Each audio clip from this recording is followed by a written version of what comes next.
Selamat malam pemirsa, senang sekali bisa kembali berjumpa dengan Anda dalam program Jam Session. Sebuah program yang akan memberikan informasi dan fitur-fitur terkini dari Jam Sostek. Dan di awal acara, langsung saja saya ingin mengajak Anda untuk mengikuti rangkuman informasi yang tergabung dalam Jams News hari ini.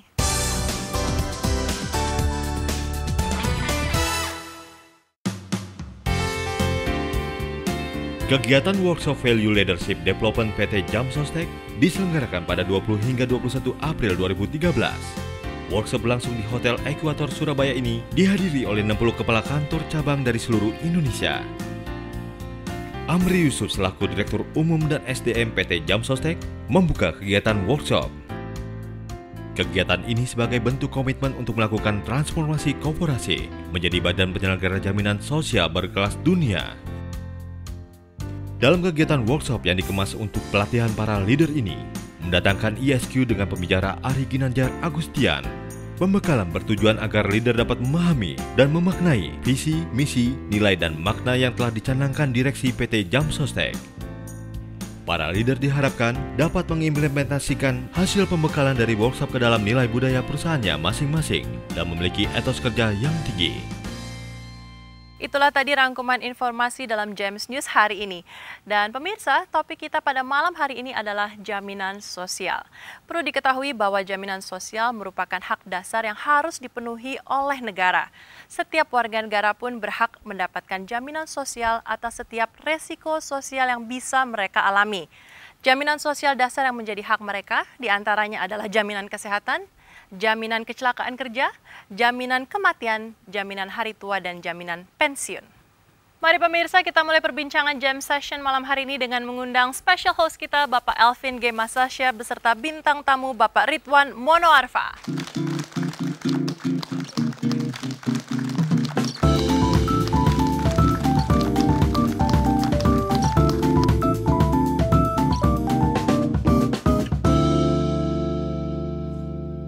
Selamat malam Pak Elvin. Selamat malam Pak Ridwan. Kembali hadir di Jam Session. Pak Elvin, malam hari ini topiknya adalah jaminan sosial. Kalau tadi saya sudah bercerita sedikit apa saja yang termasuk di jaminan sosial itu, mungkin Pak Elvin bisa menambahkan. Ya, Alin, jaminan sosial itu adalah hak setiap warga negara untuk bisa mengantisipasi masalah-masalah atau risiko-risiko sosial yang mungkin dihadapinya, mulai dari jaminan hari tua, jaminan kesehatan, jaminan kematian, jaminan kecelakaan kerja, dan nanti program pensiun untuk pekerja. Oke, baik, dan kita akan segera mulai perbincangan kita Pak Elvin dan Pak Ridwan. Tapi sebelumnya, saya punya sebuah tayangan istimewa untuk Anda pemirsa di rumah. Kita saksikan dulu Jams Feature berikut ini.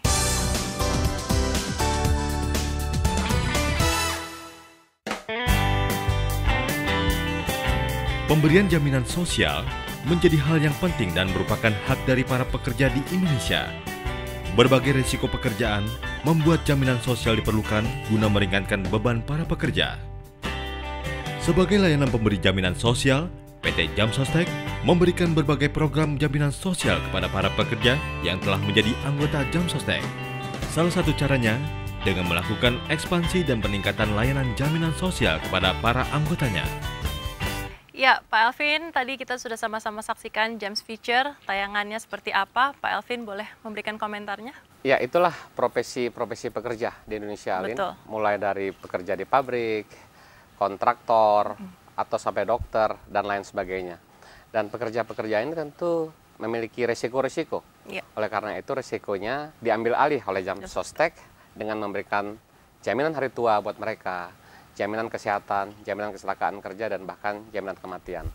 Dan malam ini saya sudah kedatangan tamu untuk berbincang tentang jaminan sosial itu. Selamat malam Pak Ridwan. Selamat malam Pak Elvin. Pak Ridwan ini adalah anggota Dewan Jaminan Sosial Nasional yang saya kira sangat ahli dalam bidang jaminan sosial. Pak Ridwan, mungkin yang pertama bisa dijelaskan kepada pemirsa, kepada para pekerja di Indonesia, sebenarnya yang disebut dengan jaminan sosial itu apa? Ya, kalau jaminan sosial itu di kalangan buruh, itu hal yang sudah seharusnya dia dapat, karena itu terkait dia ingin memperoleh ketenangan kerja. Ketenangan bekerja. Ketenangan bekerja. Nah, yang kedua, tidak hanya sampai ketenangan kerja, dia dengan jaminan sosial itu, dia merasa ada kepastian dalam hidup ini, dari lahir sampai meninggal dia punya jaminan. Ya, kita tahu kan jaminan sosial itu ada pensiun, ada kecelakaan kerja dan seterusnya. Nah, hal-hal ini yang menyebabkan kawan-kawan serikat buruh sangat memerlukan ini. Jadi intinya dia memberikan keterangan bekerja dan memberikan kepastian. Dan satu lagi barangkali Pak, kemandirian. Kemandirian. Ya, tentu saja. Karena kalau dia ikut jaminan sosial, berarti dia tidak perlu tergantung pada pihak-pihak lain. Kalau mengalami risiko Pak ya. Iya. Tapi dalam praktek Pak Ridwan, kita lihat ada perbedaan di berbagai negara. Penerapan jaminan sosial itu untuk rakyatnya. Nah, Pak Ridwan punya pandangan, sebaiknya di Indonesia ini pola penerapan jaminan sosial seperti apa sebaiknya? Oh iya, ini terkait dengan pola struktur lapangan kerja kita. Di Indonesia ini kan sektor informal sangat luas, hampir 70% dari angkatan kerja. Nah, kita bayangkan sektor formal hanya mengambil bagian 30-20%. Nah, kemudian kita tahu sistem jaminan sosial ini bekerja pada sektor-sektor formal. Nah, tentu ini ada tantangan sendiri bagaimana mengimplementasi jaminan sosial. Nah, kalau kita ingin menempatkan jaminan sosial di Indonesia, tentu itu harus juga kita melihat struktur-struktur industri di Indonesia. Kita tahu ada model industri perusahaan besar, kecil, menengah. Nah, hal-hal ini harus diperhatikan. Kalau kita mengeneralisir, kita akan mengalami problem. Maksud saya, tentu ada pilihan-pilihan juga dari perusahaan mana yang akan diprioritaskan. Tapi intinya sebaiknya jaminan sosial ini bukan hanya pada pekerja informal, tapi juga mencakup pekerja informal. Demikian? Ya, saya kira sudah menjadi komitmen dunia. Sebab kemarin waktu tahun lalu saya mengikuti ILC itu, Konferensi International Labour Organization di Geneva.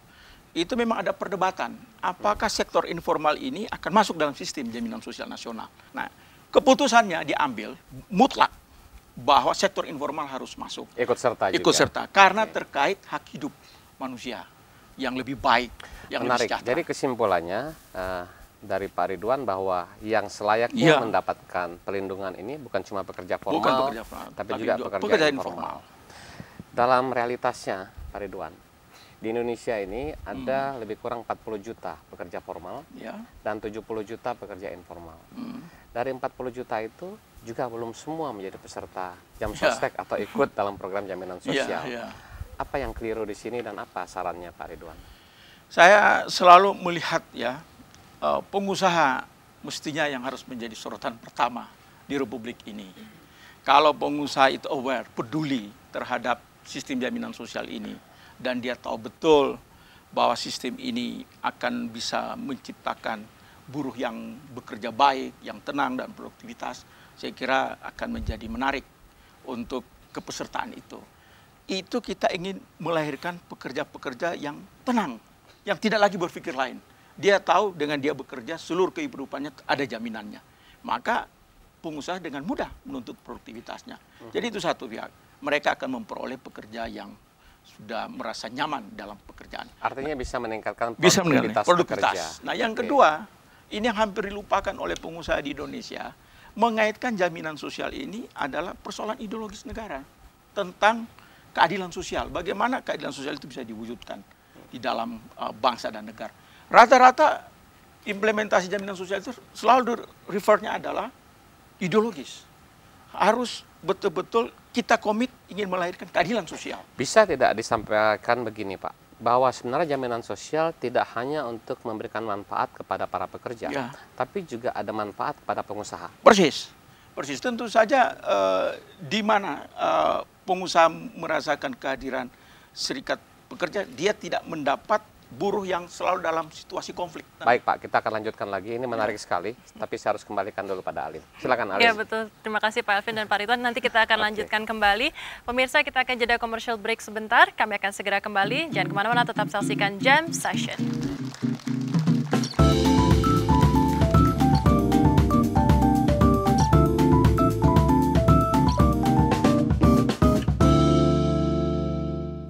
Pernahkah Anda memperoleh begitu banyak manfaat dalam hidup Anda?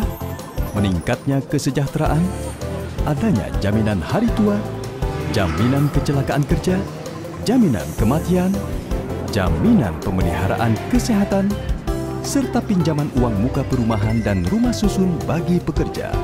Untuk Anda, kami bertekad untuk menyelenggarakan jaminan sosial berkelas dunia. Jam Sostek, untuk hidup lebih berkualitas.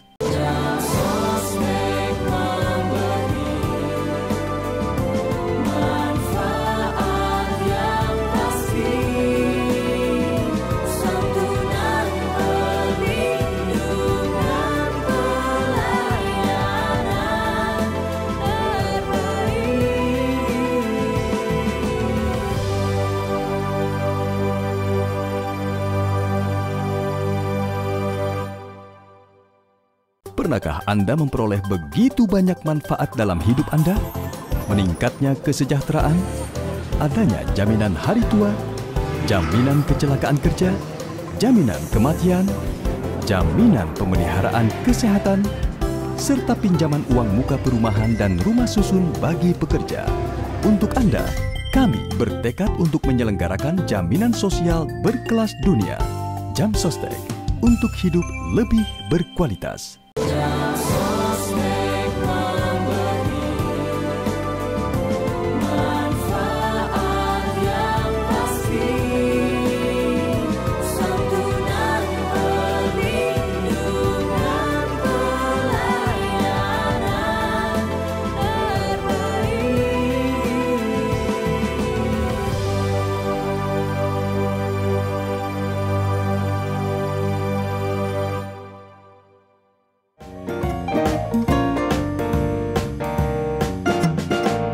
Kembali lagi di Jam Session pemirsa, dan mari kita lanjutkan kembali perbincangan dengan Pak Elvin dan Pak Ridwan.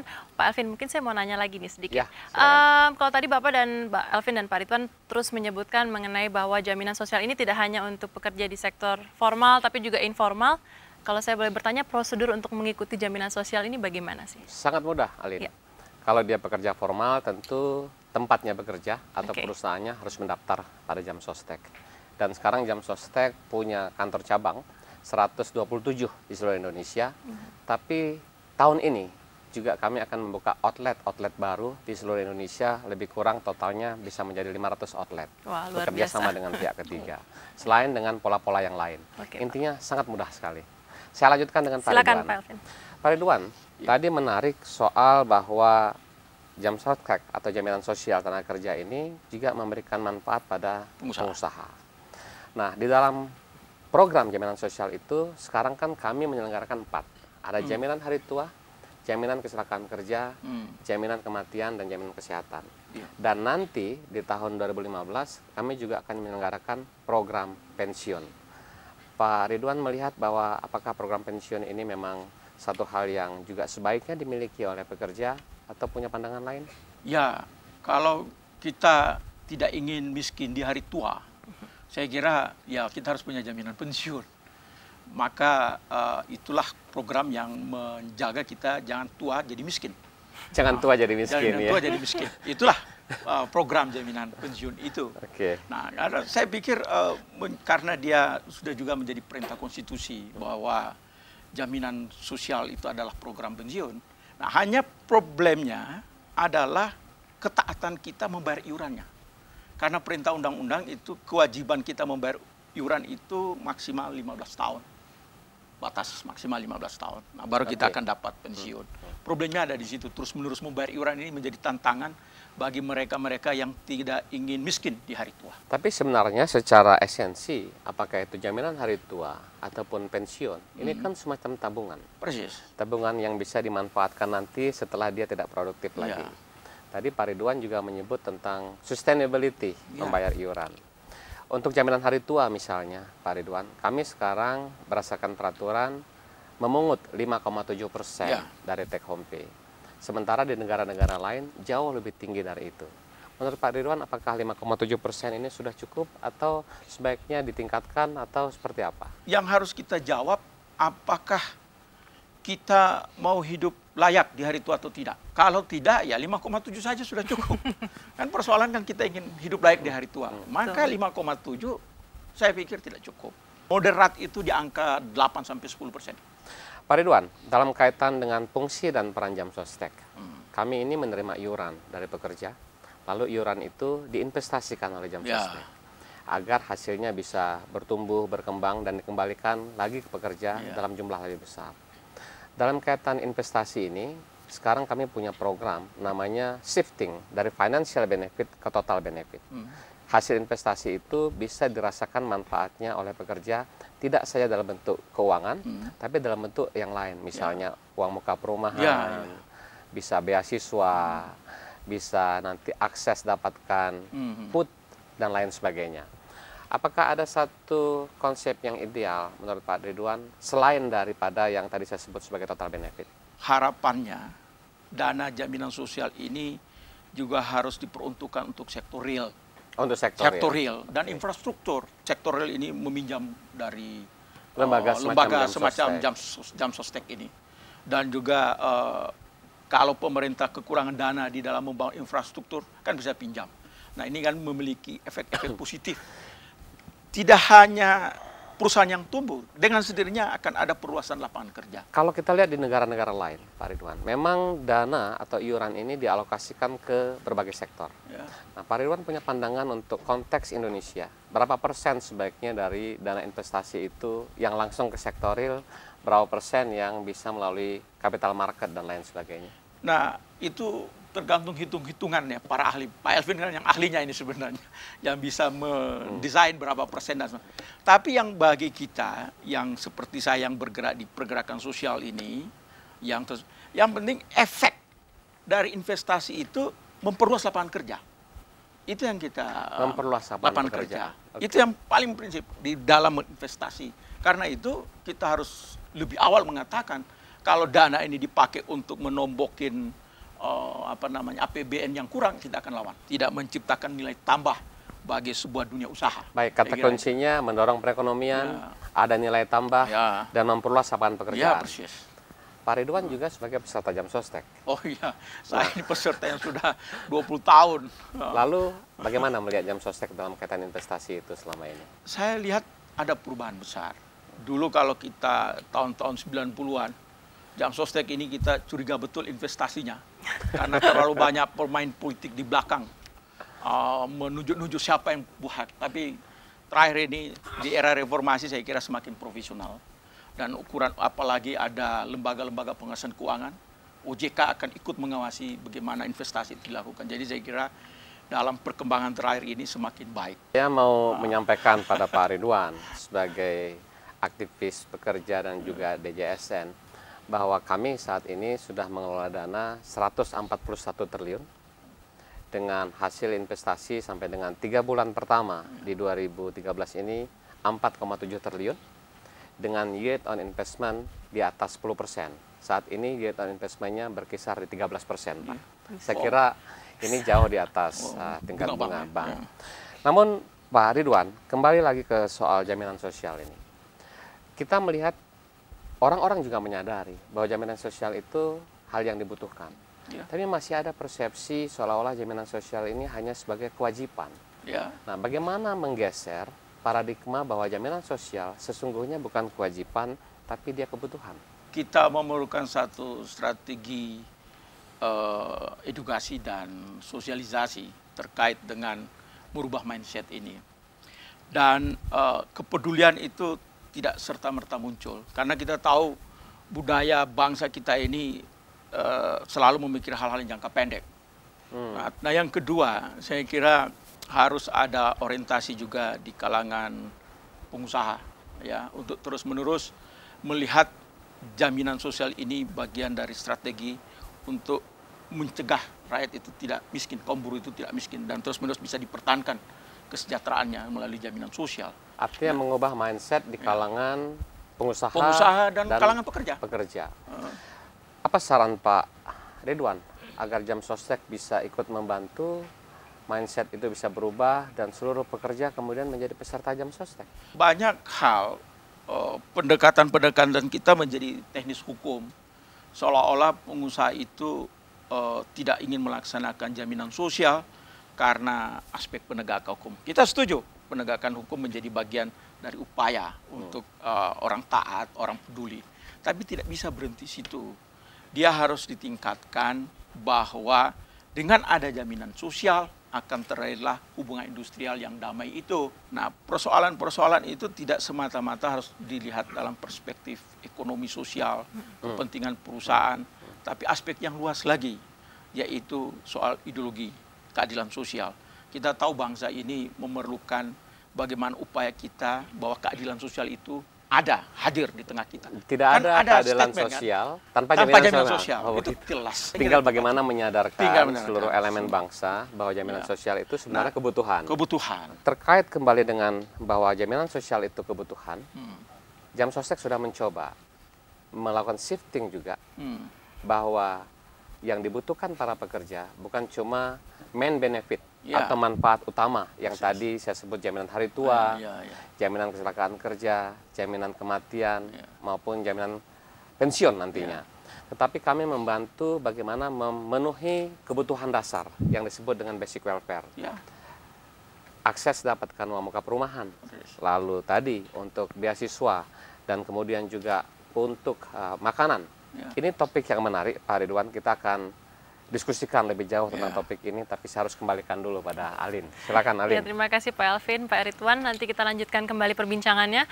Baiklah pemirsa, jangan kemana-mana. Jam Session akan segera kembali setelah pesan-pesan berikut ini.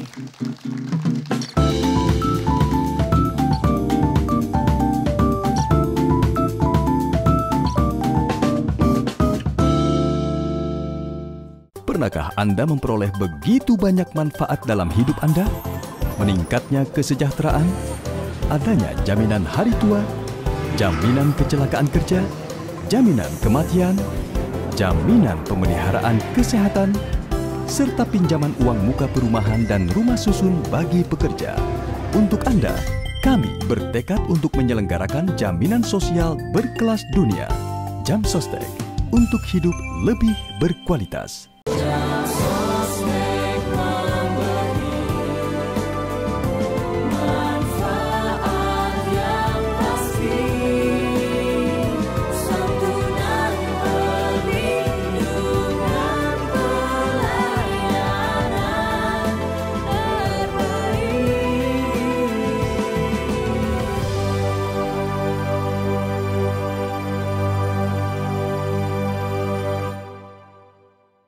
Pernahkah Anda memperoleh begitu banyak manfaat dalam hidup Anda? Meningkatnya kesejahteraan, adanya jaminan hari tua, jaminan kecelakaan kerja, jaminan kematian, jaminan pemeliharaan kesehatan, serta pinjaman uang muka perumahan dan rumah susun bagi pekerja. Untuk Anda, kami bertekad untuk menyelenggarakan jaminan sosial berkelas dunia. Jamsostek, untuk hidup lebih berkualitas.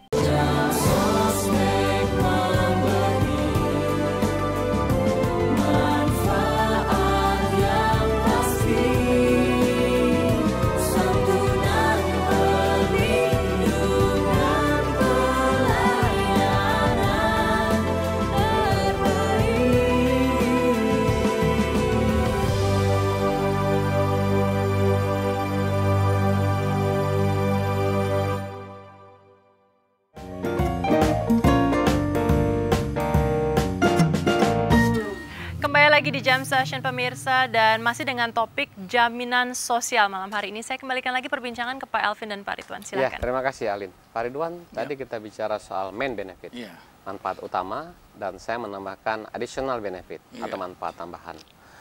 Dari pengalaman Pak Ridwan sebagai aktivis, apakah manfaat tambahan yang kami rancang saat ini dan kami implementasikan relatif sudah cukup, atau ada hal-hal lain yang sebaiknya juga kami pertimbangkan? Ya, saya menangkap isyarat lapangan terkait dengan tambahan benefit, khususnya uang muka perumahan, itu sangat baik, sangat efektif di dalam kita melihat bahwa Jamsostek itu tidak berhenti hanya pada 5 program itu.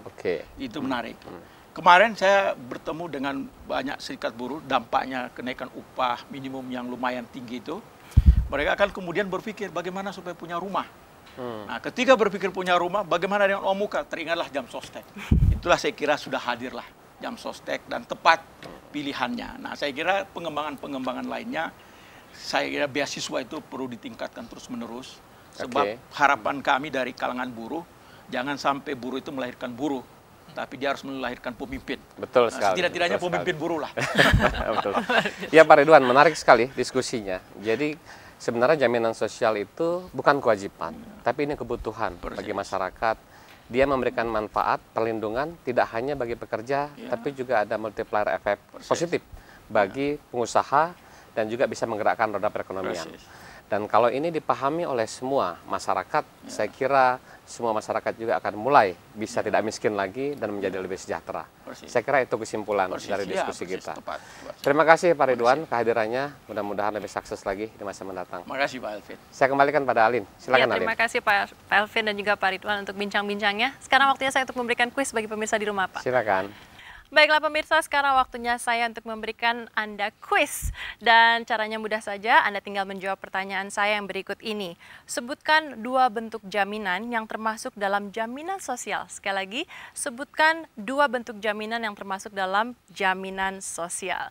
Langsung saja kirimkan jawaban Anda melalui akun Twitter kami @james_session.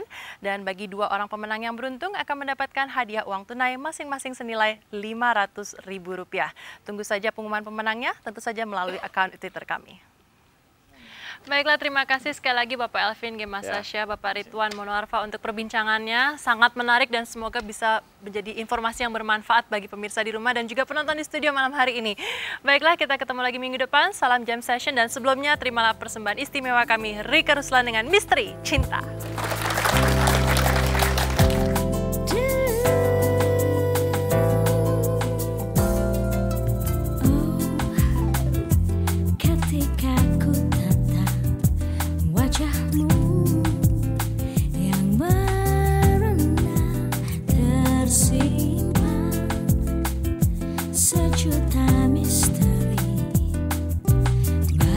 Sinar bulan di balik malam.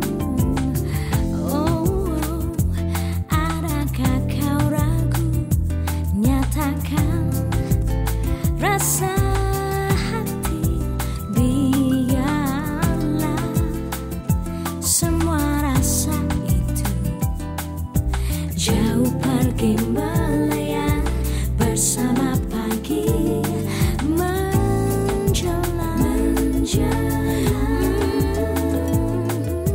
Raih mimpi-mimpi terpendam, rengkuh semua angan.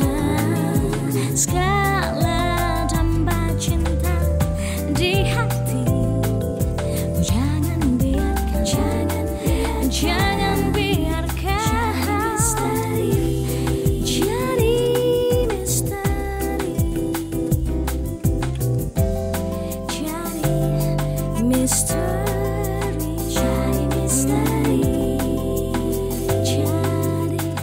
misteri.